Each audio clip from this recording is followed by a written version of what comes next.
Hello and welcome to Views on News. I am Jawad Tehami. Here is a very simple scenario. If you are a head of a state or an entity, a crisis breaks out or riots break out, what happens to be your responsibility? Naturally, you are going to intervene and try to de-escalate the situation. But unfortunately, what if it doesn't happen? And that was exactly, unfortunately and regrettably the case back in 2002 in Gujarat riots, when a certain particular community, for being different from Hindus, was targeted by the extremist Hindus. And according to the official data, more than 1,000 people lost their lives, which is disputed by the rights groups. They say the number was much higher. Now, according to official data, around 790 Muslims were killed. Over 223 went missing, and over 2,500 were injured. And at that very time, in the Indian state of Gujarat, who was the head of the state? He was the incumbent Prime Minister of India now. He was the Chief Minister of that state at that time. And rather than intervening and deploying all the authority at his dispensation, he did something otherwise, much to the shock of not a certain particular community, but to the entire world. What he did was he ordered the police not to intervene.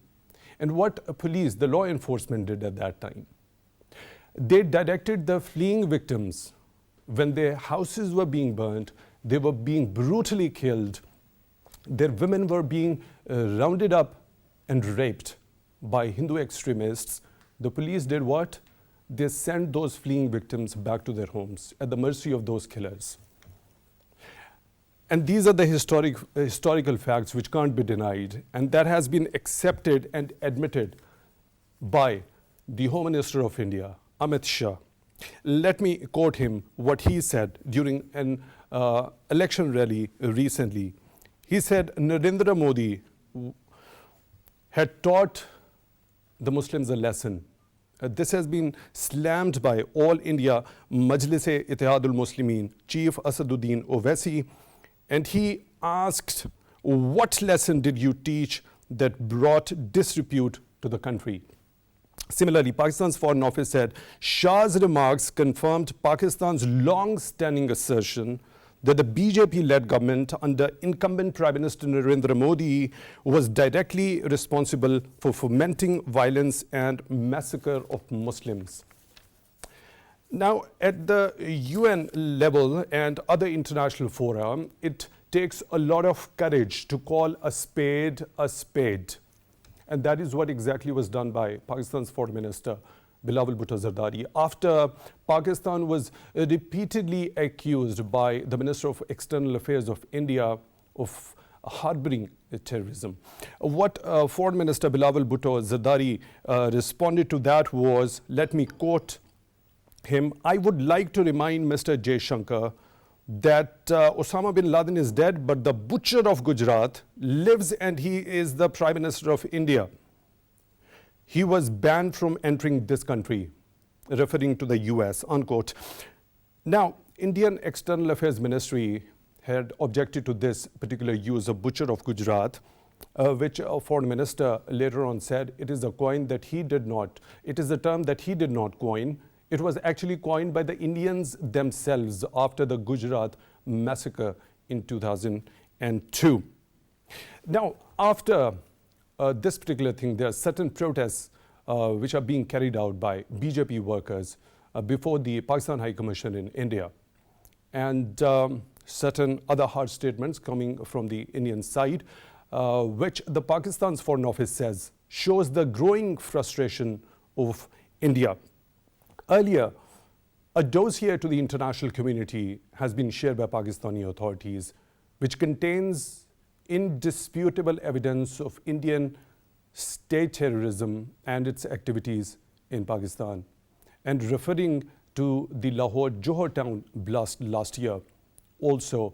And Interior Minister of Pakistan, Rana Sanaullah, also Minister of State for Foreign Affairs, Ms. Hina Rabbani Kar, in very important presses, shared the details of how that particular Lahore incident was masterminded in India and facilitated in India. Similar sort of statements coming from Pakistan's Foreign Office that India harbors terrorism. It facilitates, finance and sponsors the terrorist groups in the region. At the same time, the kind of discrimination which is being meted out to the Muslim minority in India, that speaks volumes of the kind of the behavior that is led by Hindutva-driven narrative by the BJP authorities and also the RSS. And the concerns have been raised regarding that one as well by the US Commission on International Religious Freedom. We'll be talking about all these aspects, these very important statements, and to talk about this, we are honored to have been joined in the studio by Mr. Ali Sarwar Naqvi, his former ambassador. Mr. Naqvi, thank you very much for taking time out. We really appreciate that. And on Skype, we are being joined by Mr. Parvez Jamil Mead, he's senior journalist. Mr. Mead, thank you very much for your time also for being on Views on News. Let me begin the discussion with you, Mr. Naqvi. Now, Foreign Minister Bilawal Bhutto Zardari called a spade at the United Nations after the Indian External Affairs Minister repeatedly accused Pakistan of harboring terrorism. Now, this statement calling the incumbent Prime Minister who was directly responsible, which has been proven by Amit Shah's statement itself that he was directly involved in that brutal massacre. So this particular statement calling him the butcher of Gujarat is factually and historically correct. Your take, sir. Yes, I entirely agree with you, Jawad. I think that this is quite in the fitness of things that the Foreign Minister of Pakistan, Mr. Bilawal Bhutto Zardari, reacted to repeated provocations by the Indian Foreign Minister, Mr. Jaishankar, regarding Pakistan. I mean, they don't let any moment pass or any time pass without alleging that Pakistan is the epicenter of terrorism, that Pakistan tolerates terrorism, and in fact, more than that, they say that it also foments terrorism. Now, these are totally unfounded and baseless allegations. There are no objective reasons for saying that. Most of the incidents that have occurred in regard to Pakistan-India context have been now proven, most of them, as false flag operations. You talk about Pathankot, you talk about Uri, you talk about Pulwama, they all were actually fomented in India, and the blame was put on Pakistan. You see, the India-Pakistan line of control in Kashmir is so well guarded by the Indians. They have electrified it, they have barbed wire, put barbed wire on it, they have guards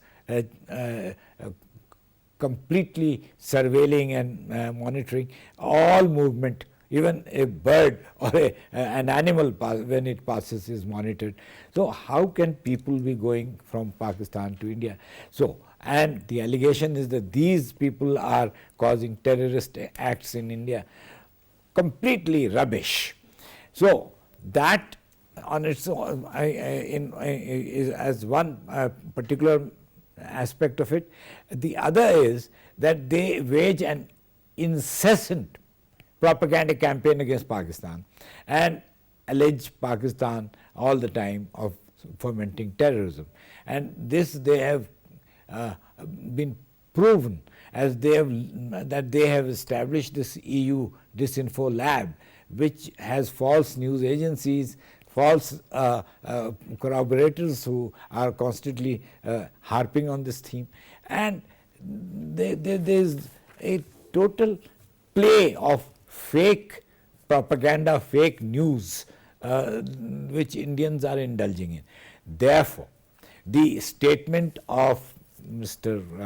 Bilawal Bhutto Zardari and the foreign minister, being the foreign minister of Pakistan, was well in the fitness of things, as I said in the very beginning, that he should point out that while what the US considers to be a big terrorist who died, that may have happened, but the butcher of Gujarat is alive and well and is now heading the Indian government.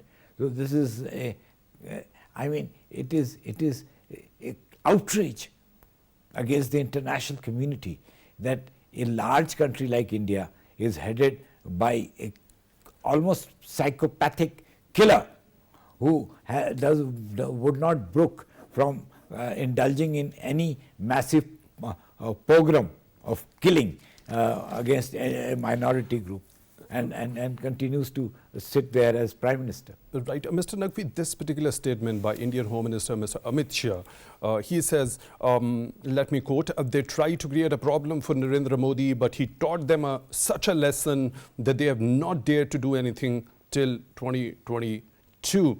And the BJP government has established peace in Gujarat. Now, this very much depicts that it's straight away a confession, the admission that Prime Minister Narendra Modi, when he was the Chief Minister, he was directly involved in that. And there is a question raised by Mr. Asaduddin Owaisi. What sort of a lesson did you try to teach which actually brought the repute to the country?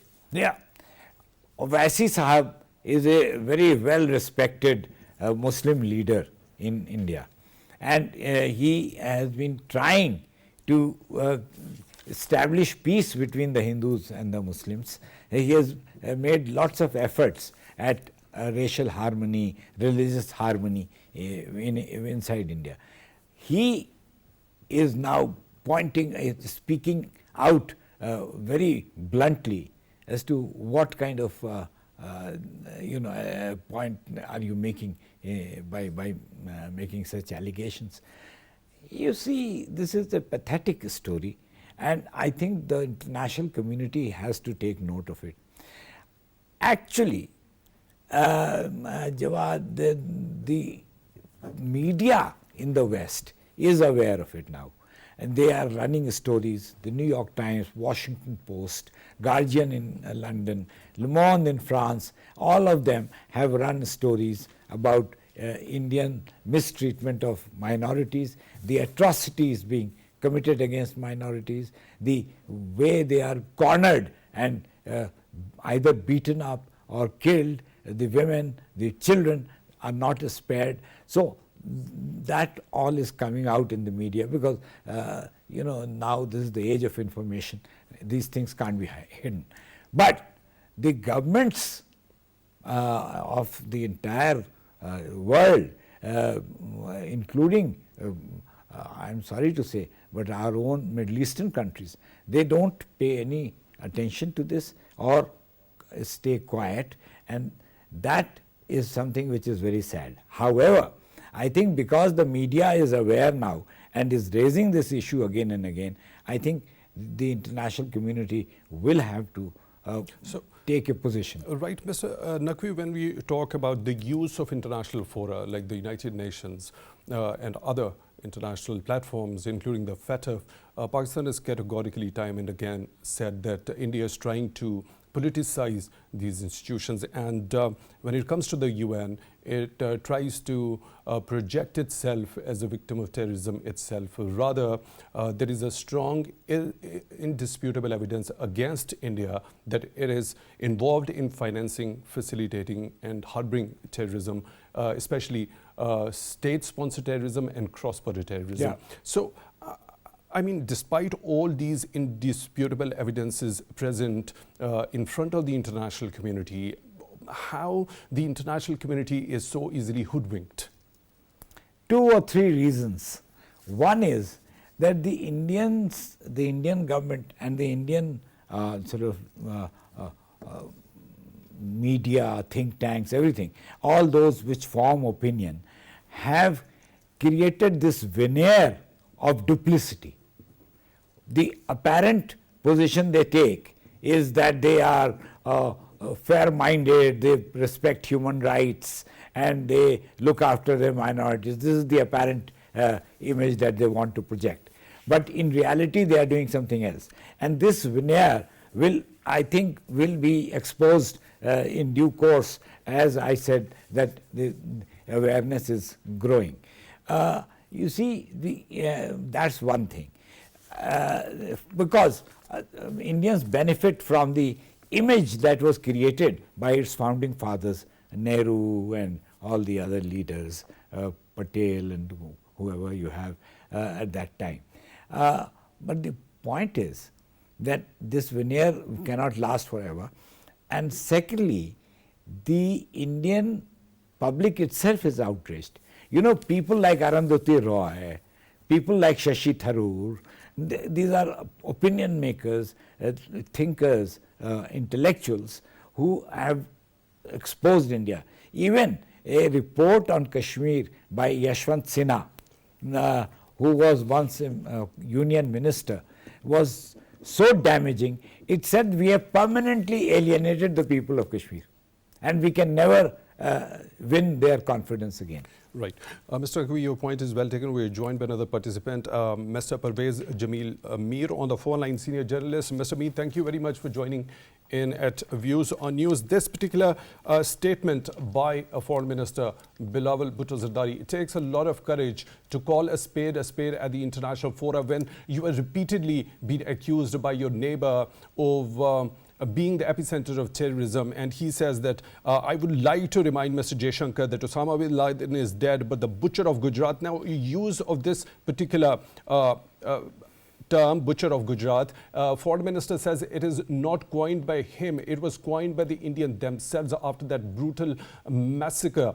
And now, so why so much reaction from India when Indian Home Minister himself has admitted that Narendra Modi taught a lesson to the Muslims at that time?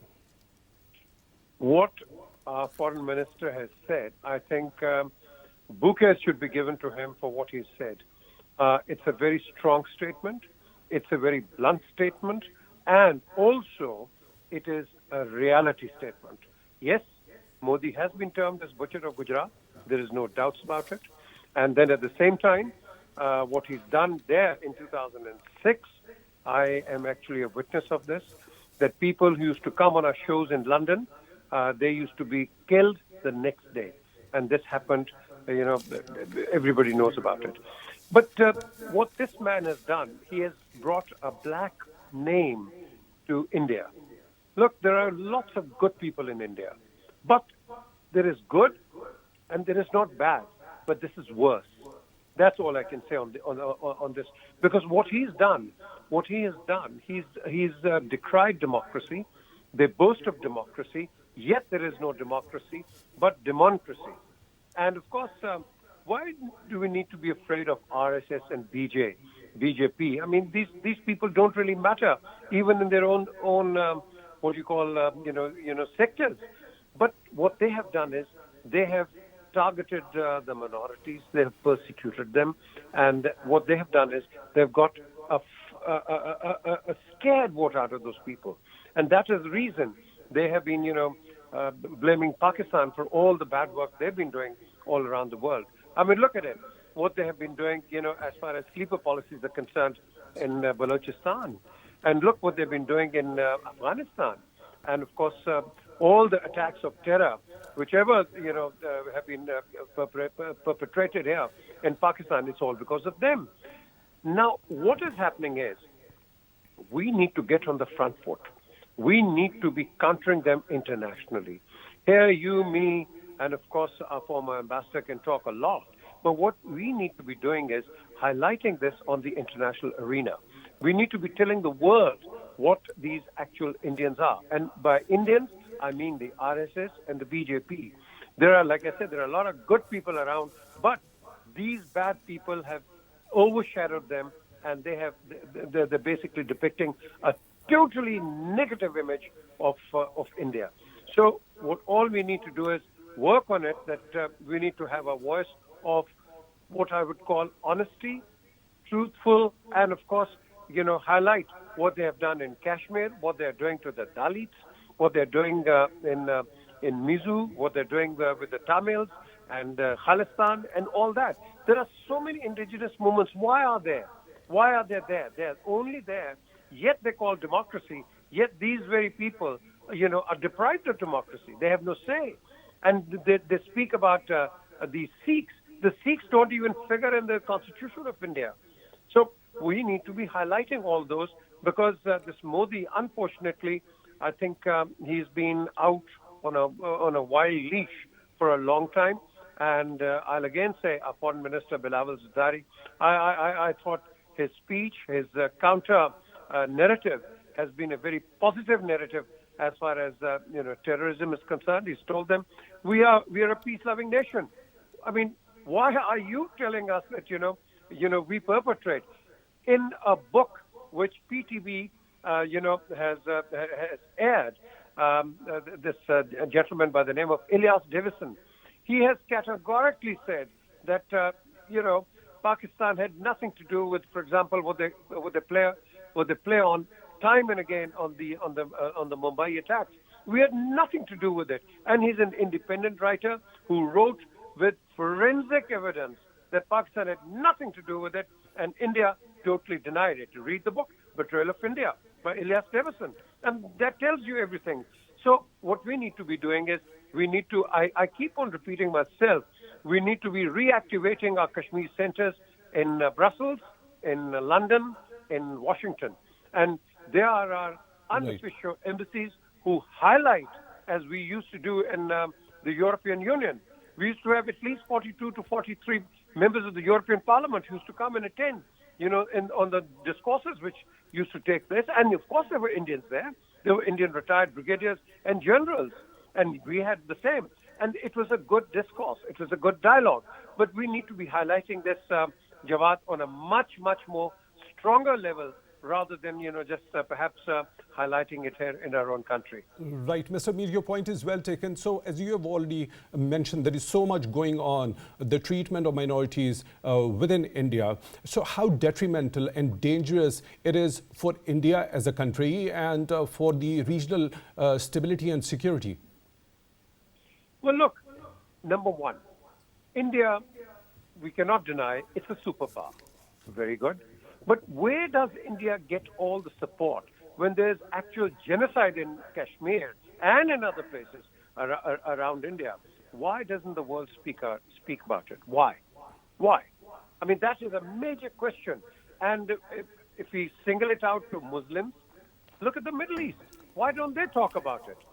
I mean, are they not Muslims? Are they not followers of the Holy Prophet? Are they not those people, who believe, there is one God and Muhammad is his prophet? If they don't, then that means they have no love for the Muslims in India. They have no love at all. So we need to be, really, putting it up on a much more stronger term, as what Bilawal Bhutto has done. We need to be putting it out in the OIC, in the meetings there, that look, this is what is happening. And if you, as the Muslim Ummah, as we call you, if you cannot come out and speak openly, then what are we talking about? Who are we encouraging? We are encouraging those people who kill helpless people. Look at the social media. Look at the tyranny we see of the mindset out there. So, this is something which we need to be highlighting it on a much more stronger level. Right. And I'm sorry to say, we don't really do it. We only, we've got to get out of this reactive attitude. We've got to be proactive. Because the moment something happens in India, we react to it. We've got to be proactive. We've got to, go out on a much more stronger level, and exposing the truth internationally, rather than, perhaps left, right, and center. European Union is one. The American Senate is one. We've got to have regular, events, where we invite all the Pakistan-based embassies and apprise them of what is happening. Because until unless, we don't do that, Jawad, we're fighting a losing battle. And I cannot give up on this kind of a battle where we have to fight for the self-determination for the people of Kashmir. So Right. we've got to really be proactive on this. Right, Mr. Naqvi. Mr. Mir, please stay with us. Mr. Naqvi, when we talk about, as Mr. Mir has pointed out, that the international community should be made to talk about, and India should be exposed at every international fora, and the approach should be proactive rather than reactive. Now, we have seen their reports that depict, for example, the U.S.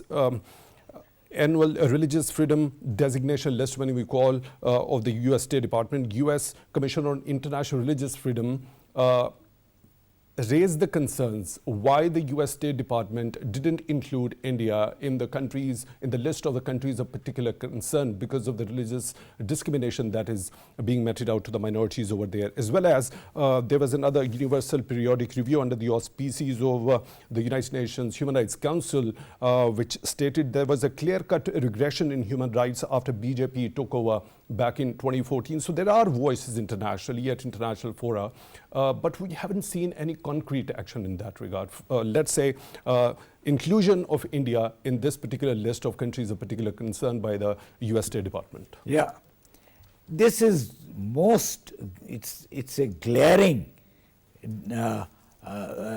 lack of objectivity.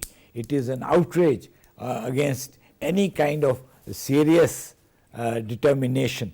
I mean, in the first place, the US has no right to sit in judgment over the rest of the world, but they do it. They prepare a report on all the countries of the world about religious freedom. Now, if they are doing it, they should do it in an objective manner, and they should assess the evidence that is available and then make their determination. But in the State Department report this year, launched by no less than the Secretary of State Anthony Blinken, there is no mention of India, of its mistreatment of its minorities, the Muslim minority, despite worldwide reports spread all over the media internationally of just absolutely outrageous atrocities against Muslims, cornering them in certain areas in Delhi, and in attacking them, throwing acid on them, killing their men, doing all kinds of inhuman activities with the women and the children and all that. It is so sad that in 20th, 21st century, you have a country which professes to respect human rights behaving in this fashion at the state level, at the government level. Therefore, I mean, the international community is duty bound with its, if it has a sense of responsibility, to denounce this. Now, so that is absolutely a complete outrage against any sense or rationality. But I will come to another point at this point, if you allow me. You see, we were talking about Kashmir, and for many years we raised the issue. We continue to raise it. Now, the Indians, after doing all kinds of atrocities against the Kashmiri people, have started doing it against their own people inside India, the Muslim community. They have done it to the Christians, and they have done it to the Dalit, who are actually Hindus, but they are untouchables, outcast.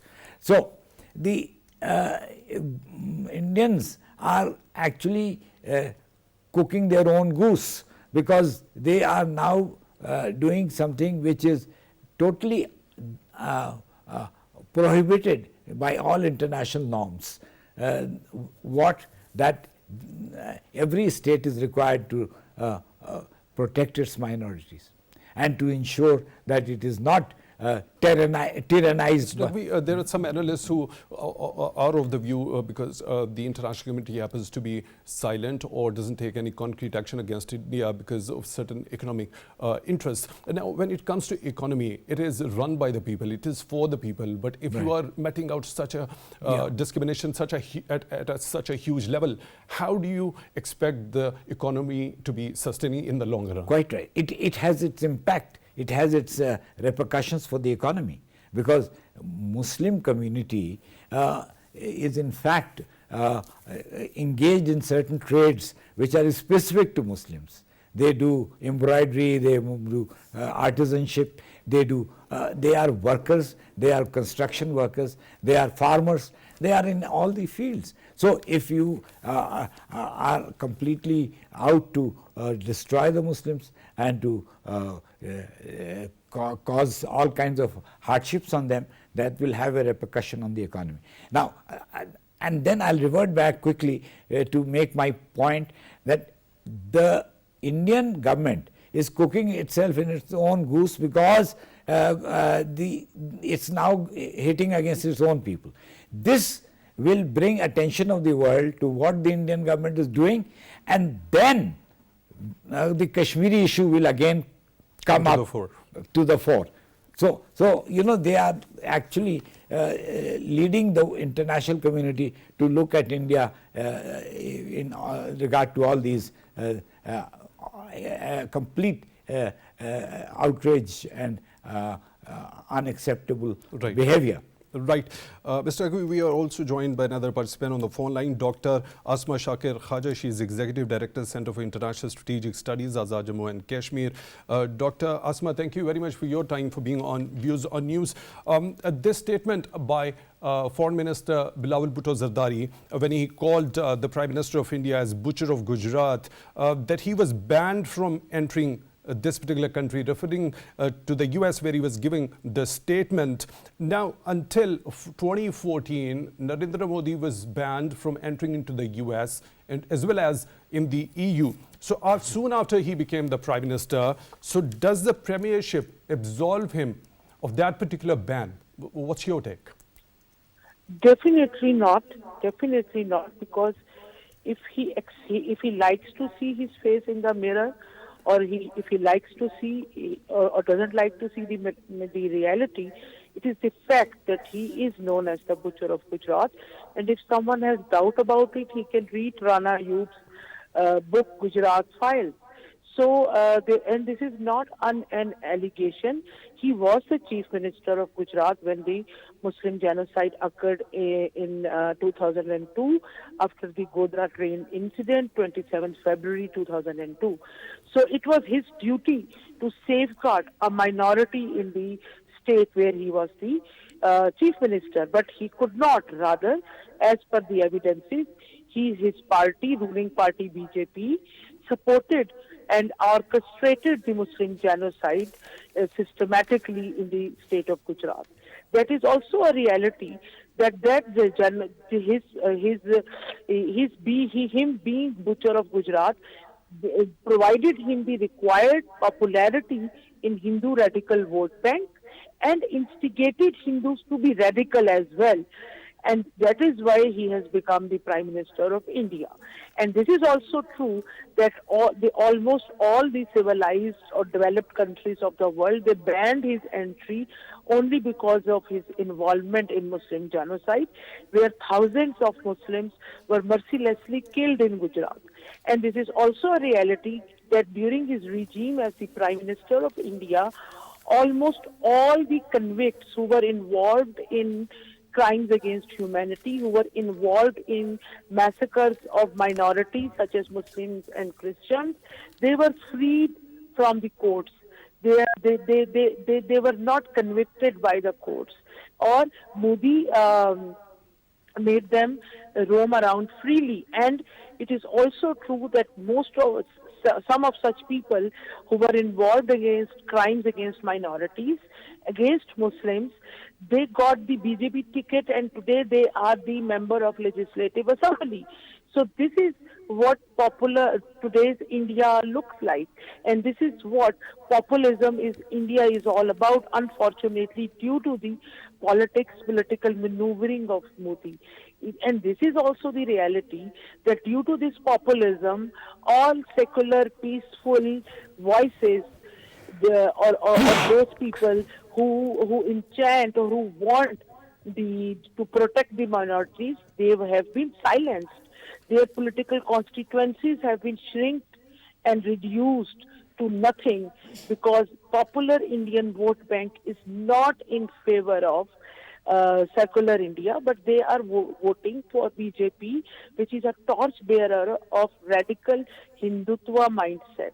And that is, and India being a nuclear state, this populism makes the situation really, really ugly, really dangerous, and questionable for the whole world, because right now Indian nuclear arsenal weapons program is in the hands of a radical government which is anti-minorities as well, and this government has constitutionalized the discrimination against minorities with different constitutional amendments Modi has committed during last years.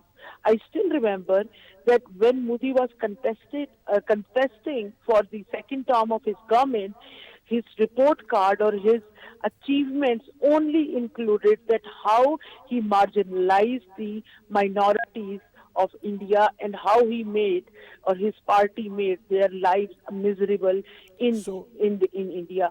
For example, whether it was revocation of Article 370, or it was revocation of 35A, or it was Citizen Amendment Bill, which only made Bangladeshi Muslims who are living there in Assam or different border provinces with Bangladesh for last like 50, 60 years or 100 years, only Right, because Dr. they Asma, are beg your Muslims. pardon for the interjection. Your point is well taken. So in this sort of a scenario, what happens to be the option for the minorities which are being treated that way?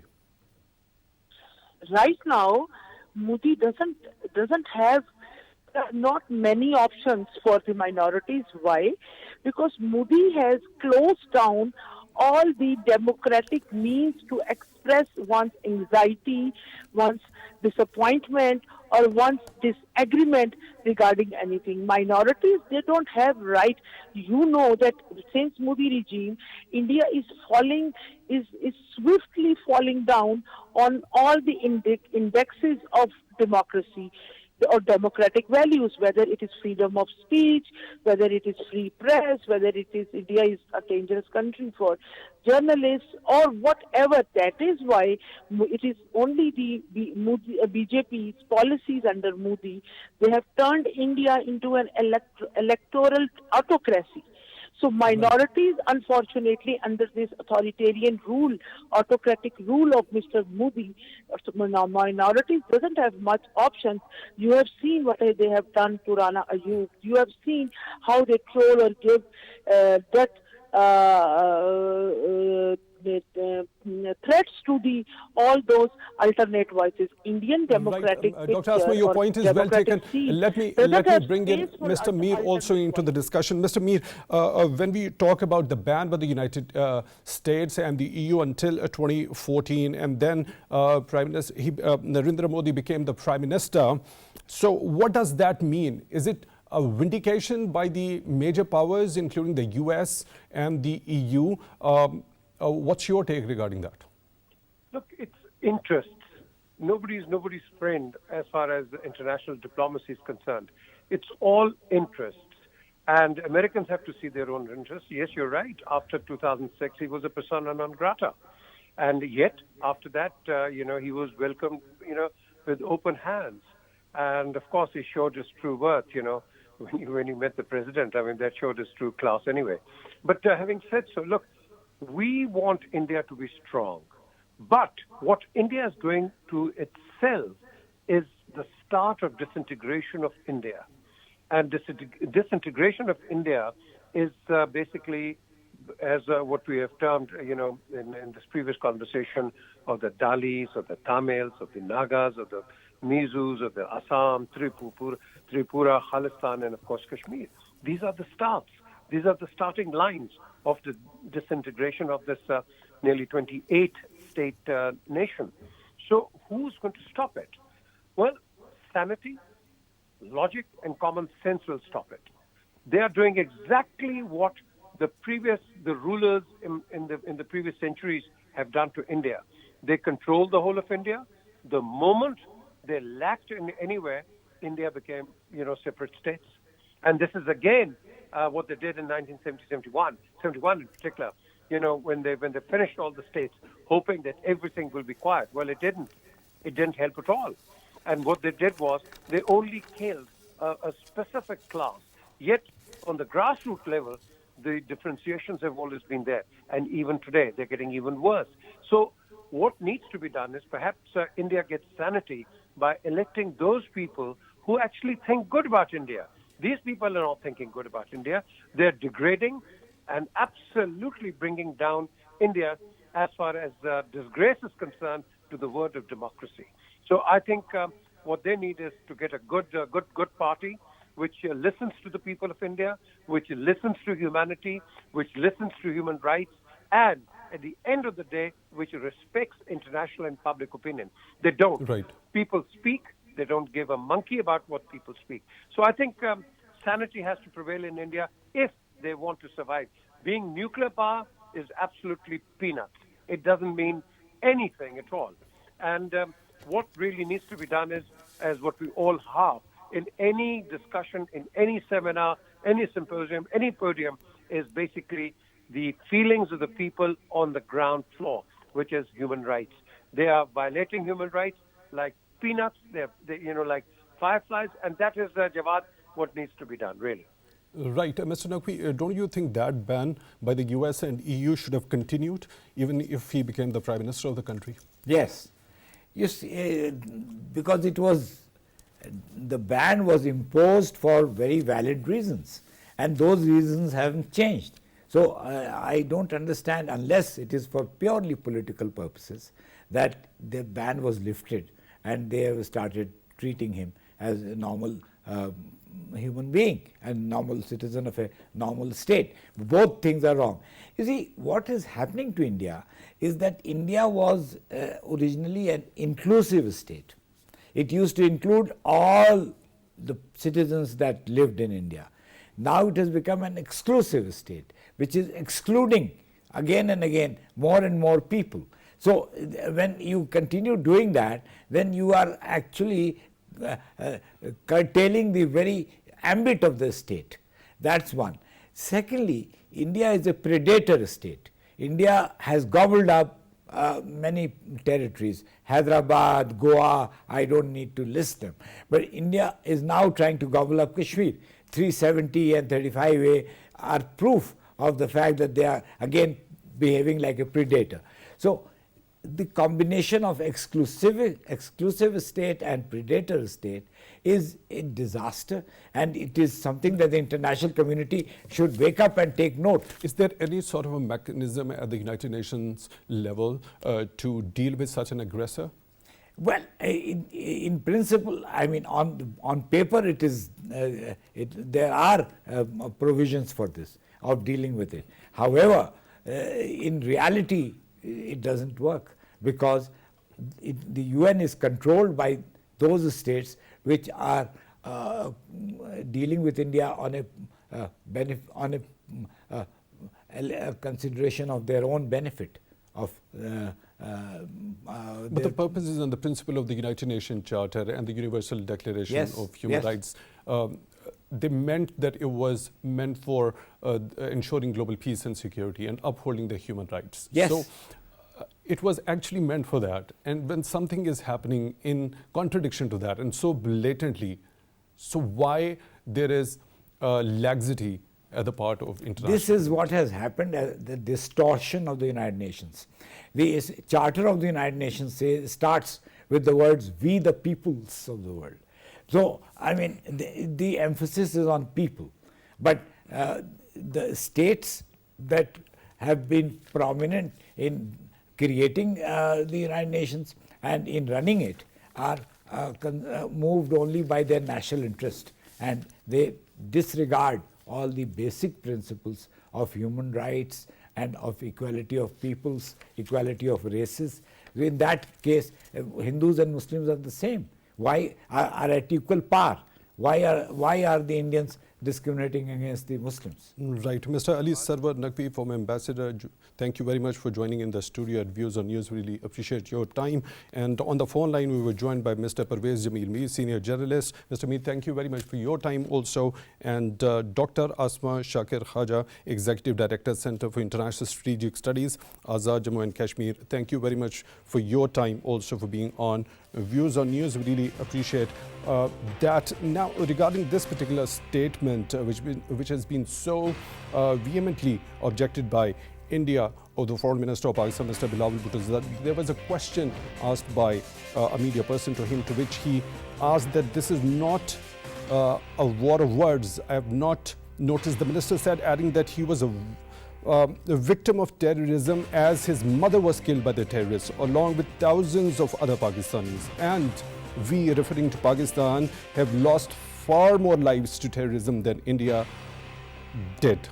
With that note, we come to the end of today's Views on News. Until the next one, take good care of yourselves.